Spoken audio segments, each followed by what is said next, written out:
Alright, g'day guys. Today we're going to have a chat about Cadaghi resin, Cadaghi seed.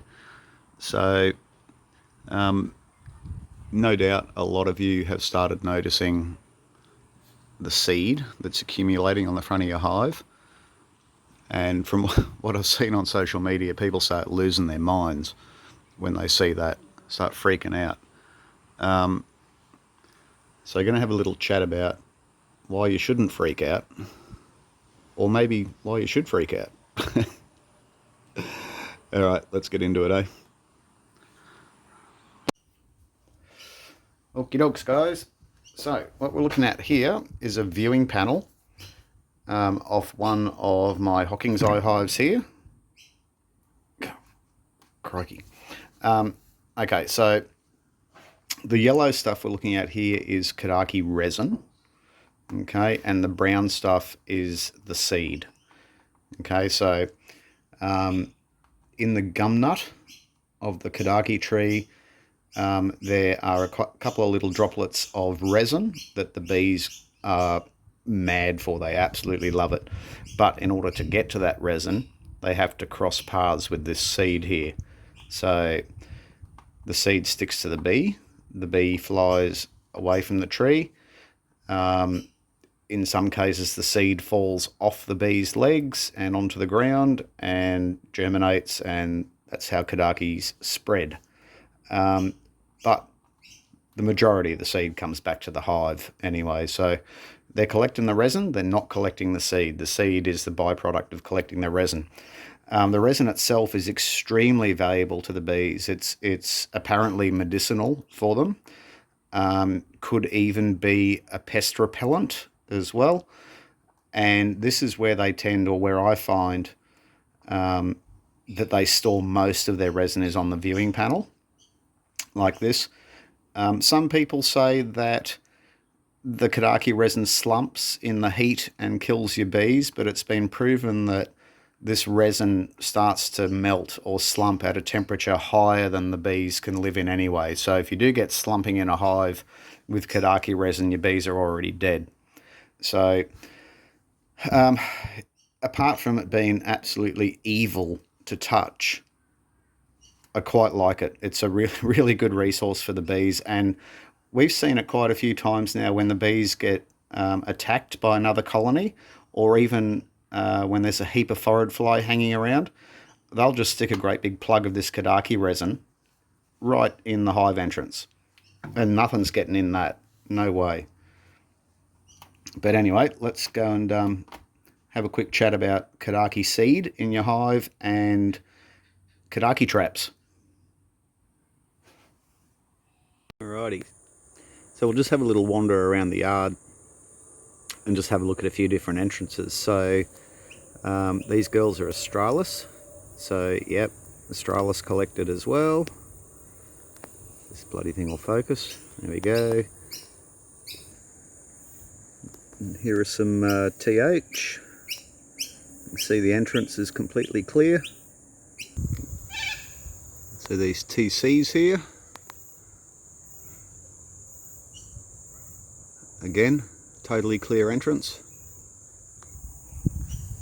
TC log hive here. Again, entrance completely clear.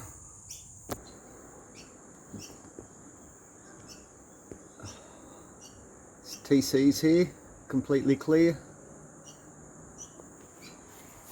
Right next door,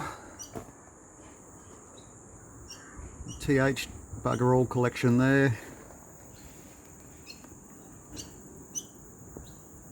Some more TH there. No collection really. One or two seeds on these TH. Same with these girls here, but anyway. Go and set this camera up on a tripod and we'll have a little chat. Okay, so here's a TC colony that you can see is collecting resin and therefore seed pretty excessively. However, you can see the entrance to the actual hive is completely open and unobstructed. And look at the seed that they've chucked out.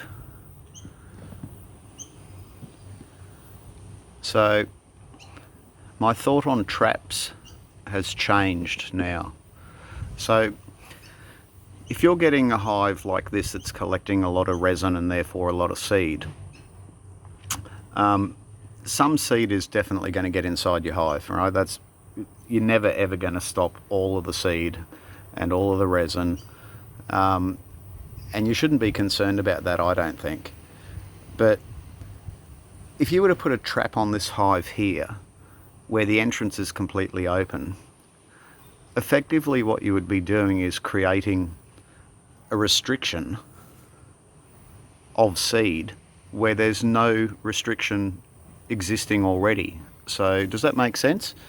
So, the entrance is totally clear, the bees are managing the seed totally fine all by themselves. So if you put a trap on there, yeah, you'll catch some seed, but then you'll start restricting the entrance with the trap itself when there's no there's no restriction now. I mean, I can actually see the bees bringing those seeds out. So, and the same, if you've got a hive that is actually blocking its entrance a little bit, then if you put a trap on that hive as well, then I think you're going to exacerbate the problem as well. So you put a trap on a hive that's collecting really heavily and is actually starting to block their entrance up. Sure, you're going to catch a heap of seed, but you're going to cause a restriction in that trap, and you won't actually be able to see the entrance of the hive to know if they're restricting it or not. So would it not be better to be able to see the entrance of the hive and see what they're actually doing instead of restricting that entrance with a trap? Maybe, and I'll show you an example of it upstairs when we go and look at another hive, my own one and only troublesome hive.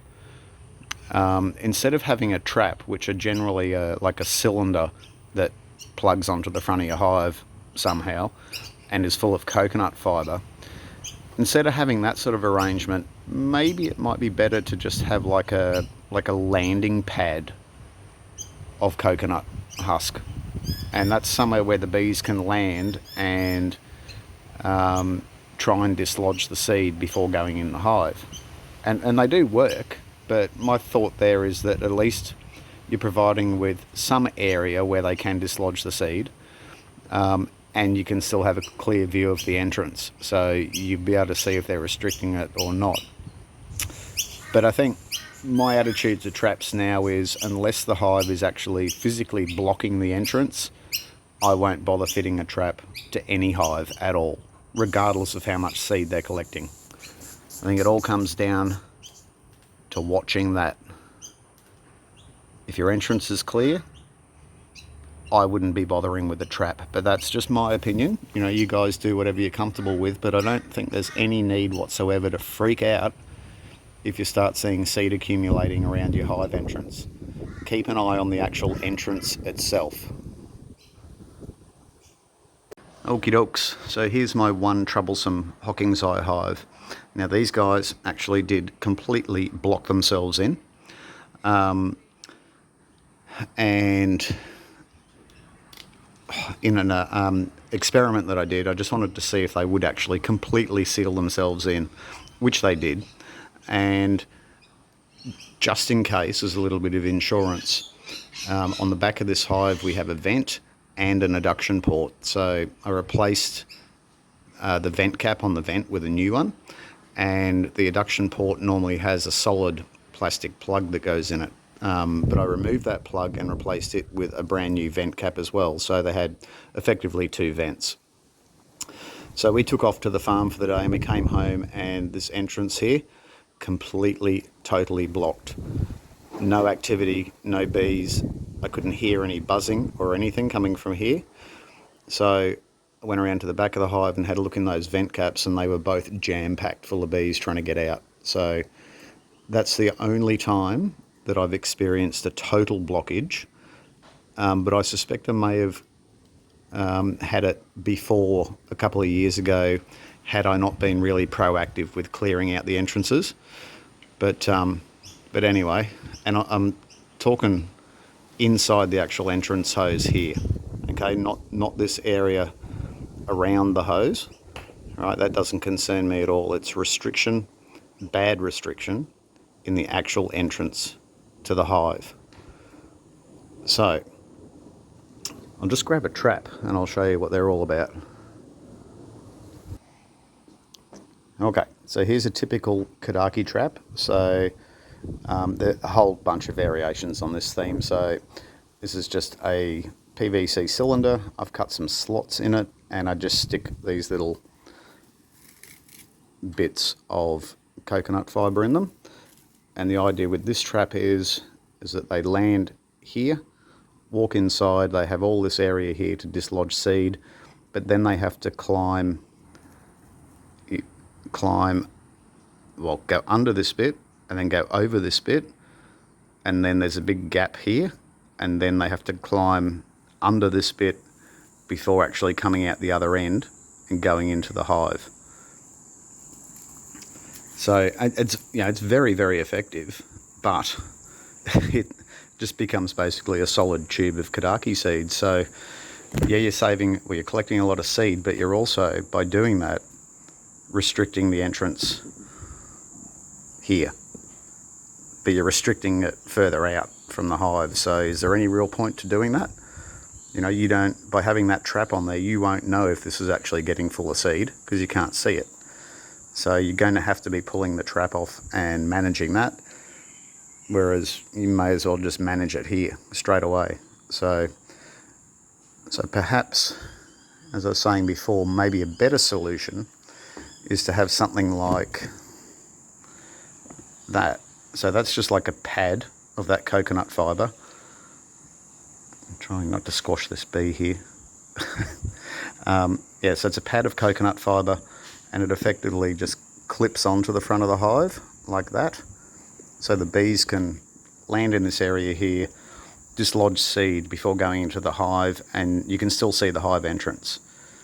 But even then, sort of question the validity of that as well, because is there any guarantee, as we've seen on the other hives out in the yard there that are collecting pretty heavily, there's no real guarantee that that seed's actually going inside your hive.